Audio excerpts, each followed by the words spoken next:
What's up, gamers and geeks? Matt here with That's Fair Podcasting and Gaming Geeks Live. And in this video, I'm going to talk about how these rumors started off really slow, and now they're really starting to swirl more and more. And these rumors are about an upcoming open world RPG that is supposed to literally challenge Hogwarts Legacy, and that is set in the world of the Lord of the Rings.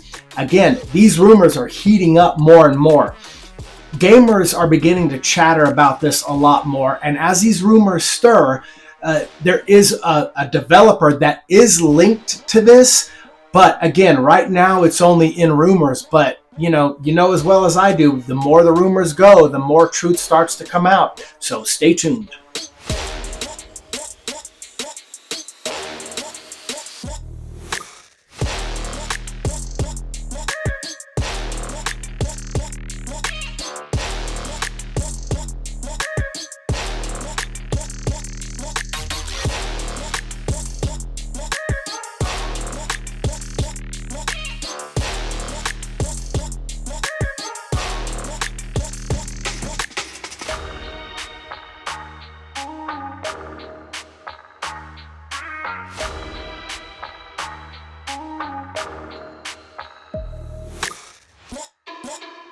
Now, if this rumor turns out to be nothing, and if it is, that sucks.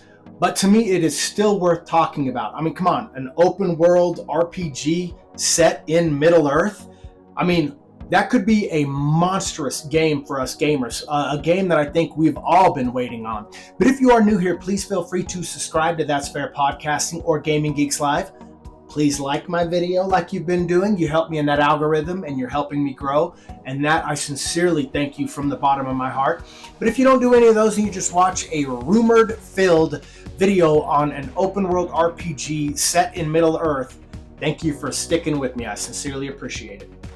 Now remember, so far this is rumor, so take it with a grain of salt or a grain of shite, I guess.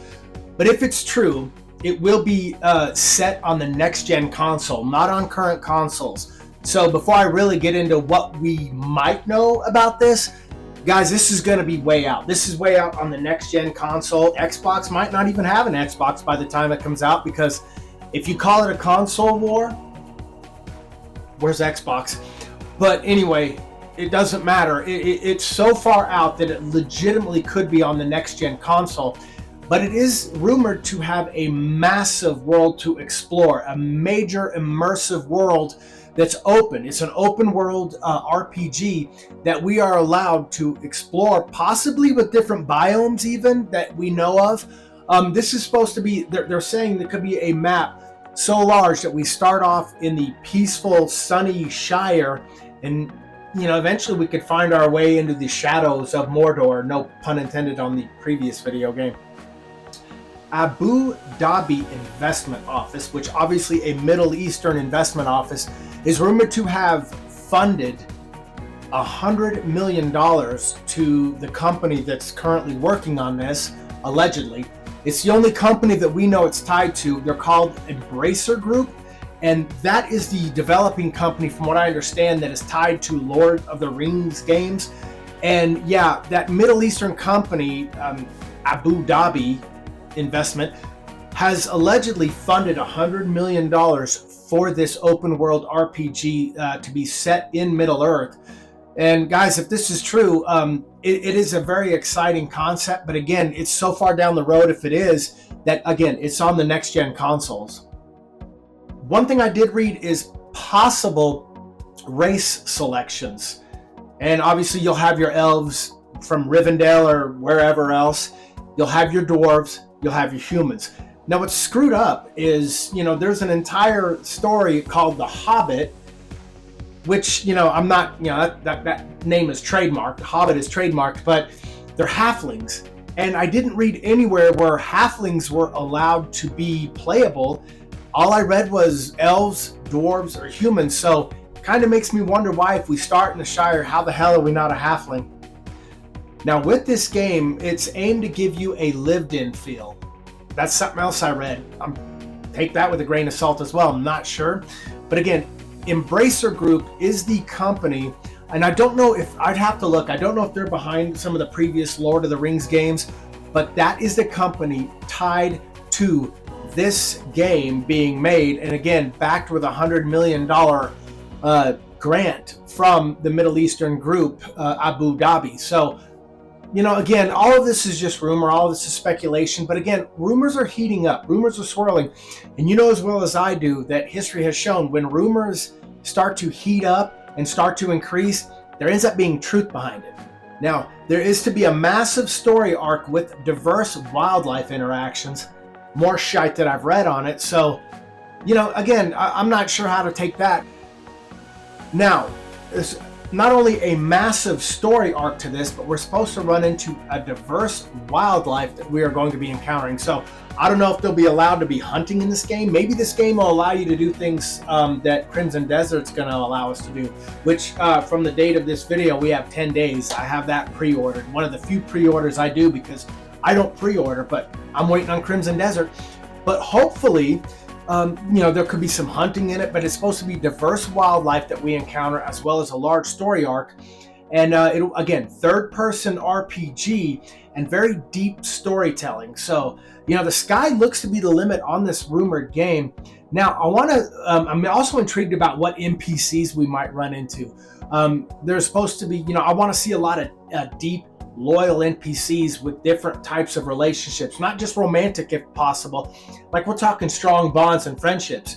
You know as well as I do in the Lord of the Rings how Legolas and Gimli start off at odds, but they end up becoming friends. And I'd like to see the deep story allow you to make friends with some of the most unlikely, beings. But yeah, so I'm kind of intrigued by what NPCs they could be bringing. But again, large quests, and from what I've been reading, some of these massive quests are going to hold a lot of secrets. So something to look forward to in that regard too. So, again, all rumors so far, but who knows? Again, Embracer Group is the only development team linked to this rumored game. Again, funded by Abu Dhabi, the investment office. So, again, all that you just guys take with a grain of salt. But if they are indeed making an open world, deep RPG, third person game based in Middle Earth, they're doing it to compete with the likes of Hogwarts Legacy. And let's be realistic, the Lord of the Rings should have no problems competing with the Harry Potters. To close out this video, what I'm hoping to see in this game, first of all, I'm hoping to see it, And again, it won't be till next gen consoles. So the current consoles we have, we don't need to worry about. I'm a lowly console player. I don't have a PC. Kind of sad. But I want to see a deep RPG element to this game. I love story-based games. I love being able to make decisions that impact the world around me, impact my team or my NPCs that travel with me. There's nothing greater in a video game, in my opinion, because that's the genre that I enjoy the most. But to make serious decisions like the Mass Effects did it the best, in my opinion. But I want to see diverse NPCs, diverse races, and I want to, establish different types of relationships with these NPCs. And I love loyalty missions, kind of like again the Mass Effects did, because each big decision you make could impact each NPC, and I wouldn't mind seeing that. And I would love to see a beautiful Middle Earth. But guys, that's really it in this video. Again, take it all with a grain of salt. But guys, the rumors are ramping up, and that means something to me because again, history has shown the more these rumors start to circulate, the more truth comes out about it. So again, guys, that's really all I have. Thank you so much for watching this video. Again, please feel free to subscribe to That's Fair Podcasting or Gaming Geeks Live. And please like my video because you help me in that algorithm so dearly and I appreciate it. And if you don't do any of those and you just stuck this video out with me, thank you so much. And to all you gamers out there, all love, and I'm outro.